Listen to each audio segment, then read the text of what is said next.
Petrol ಡೀಸೆಲ್ನ rate ಮತ್ತೆ ಜಾಸ್ತಿ ಆಗಿರೋದು ಜನರನ್ನ ಕಂಗಾಲಾಗಿಸಿದೆ. ಇದರ ಬಗ್ಗೆ ಮಾತಾಡೋದಕ್ಕೆ ಚಿತ್ರದುರ್ಗದಿಂದ ರಾಜೀವ್ ಗೌಡ ಸಂಪರ್ಕದಲ್ಲಿದ್ದಾರೆ. ರಾಜೀವ್ ಗೌಡ ಅವರೇ, ನಮಸ್ತೆ. ನಮಸ್ತೆ ಮೇಡಮ್. ನಮಸ್ತೆ. ಪೆಟ್ರೋಲ್ ಡೀಸೆಲ್ ಮತ್ತೆ ಜಾಸ್ತಿ ಆಗಿದೆ. ಹ್ಞೂ ಮೇಡಮ್, ನಾನು ಒಬ್ಬ ಪೆಟ್ರೋಲ್ ಬಂಕ್ ಡೀಲರ್.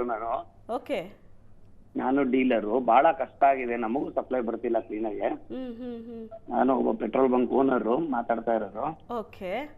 ಬಹಳ ಈ ಸಂದರ್ಭದಲ್ಲಿ ಏನ್ ಮಾಡಬಹುದು ಅನ್ಸುತ್ತೆ? ಈಗ ಸೆಂಟ್ರಲ್ ಗವರ್ಮೆಂಟ್ ಎಕ್ಸೈಸ್ ಡ್ಯೂಟಿ ಅಂತ ಹಾಕತ್ತೆ, ಈಗ ರಾಜ್ಯ ಸರ್ಕಾರದಿಂದಲೂ ವ್ಯಾಟ್ ಇರುತ್ತೆ.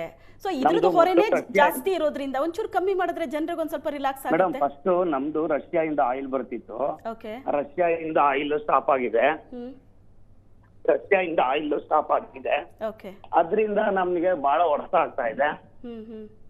ಏಟಿಗೆ ಏನ್ ಮಾಡ್ತೀವಿ ಸರ್, ಅದ್ರಿಂದ ನಮಗೆ ಬಹಳ ಹೊಡೆತ ಆಗಿದೆ. ಇವಾಗ ನಮಗೆ ಬೇರೆ ಕಡೆಯಿಂದ ಸಪ್ಲೈ ಚೆನ್ನಾಗಿಲ್ಲ, ಆಲ್ಮೋಸ್ಟ್ ಬಂದಾಗಿದೆ ಅಂತ ಎಲ್ಲರಿಗೂ ಗೊತ್ತಾದ್ ವಾರ್ ಸಿಚುಯೇಷನ್. ಅಲ್ಲ, ನೀವು ಸಪ್ಲೈ ಇಲ್ಲ ಅನ್ನೋ ಟೆನ್ಷನ್ ಜನರಿಗೆ, ಈ ತರ ರೇಟ್ ಜಾಸ್ತಿ ಆಗ್ತಾ ಇದ್ರೆ ನಮ್ದು ಬಿಡಿ, ನಮ್ದು ಬಿಸ್ನೆಸ್ ಬಿಟ್ಬಿಡಿ. ನಾನು ಒಂದ್ ತಿಂಗಳು ಬಂದ್ ಮಾಡ್ತೀನಿ, ನನಗೇನ್ ಬೇರೆ ಏನಕ್ಕೂ ಪ್ರಾಬ್ಲಮ್ ಇಲ್ಲ. ನಾ ಒಂದ್ ತಿಂಗಳು ಬಂದ್, ಜನದ ಪ್ರಾಬ್ಲಮ್ ಏನು, ಇಲ್ಲಿಂದ ಡೀಸೆಲ್ ಪೆಟ್ರೋಲ್ ಕರೆಕ್ಟ್ ಆಗಿ ಸಿಗ್ಲಿಲ್ಲ ಅಂತ ಅಂದ್ರೆ ನಾವು ನೀವು ಬದುಕೋದ್ ಹೆಂಗೆ? ಹೌದು ಹೌದು. ಅಲ್ಲ, ಒಂದ್ ಹಂತಕ್ಕೆ ಏನಾಗ್ಬಿಡುತ್ತೆ ಅಂದ್ರೆ ಸಿಕ್ಲೇ ಇಲ್ಲ ಅಂದ್ರೆ ರೇಟ್ ಜಾಸ್ತಿ ಆದ್ರೂ ಓಕೆ, ಅಟ್ಲೀಸ್ಟ್ ಸಿಕ್ಕಾದ್ರೂ ಸಿಗ್ಲಿ ಅನ್ಸ್ಬಿಡುತ್ತೆ. ಆ ಹಂತ ತಲುಪ್ಬಿಡ್ತಾರೆ ಜನ. ರಷ್ಯಾ ಇಂದ ಸೆಂಟ್ರಲ್ ಗವರ್ಮೆಂಟ್ ಪಾಲಿಸೀಸ್ ಎಲ್ಲ ಕರೆಕ್ಟ್ ಆಗಿದ್ದಿದ್ರೆ ರೇಟ್ ಜಾಸ್ತಿ ಆದ್ರೂ ಅಟ್ಲೀಸ್ಟ್ ನಮಗೆ ಫುಡ್ ಎಲ್ಲ ಸಿಗೋದಲ್ಲ ಮೇಡಮ್. ಎಲ್ಲ ಟ್ರಾನ್ಸ್ಪೋರ್ಟೇಶನ್ ಮುಖಾಂತರನೇ ಬರ್ಬೇಕು. ನಾವು ನೀವು ಏನು ಪ್ರತಿದಿನ ಏನ್ ಬಾಳಿಸ್ತೀವೋ ಅದೆಲ್ಲ ಸಿಗ್ಬೇಕು ಅಂತ ಅಂದ್ರೆ ಟ್ರಾನ್ಸ್ಪೋರ್ಟೇಶನ್ ಮುಖಾಂತರನೇ ಬರ್ಬೇಕು ಎಲ್ಲವೂ. ಅಲ್ಲ, ಅದು ನಿಜ.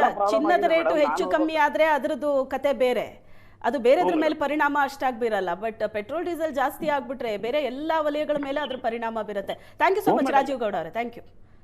ಮತ್ತಷ್ಟು ಸುದ್ದಿ ಒಂದು ಚಿಕ್ಕ ಬ್ರೇಕ್ನ ನಂತರ.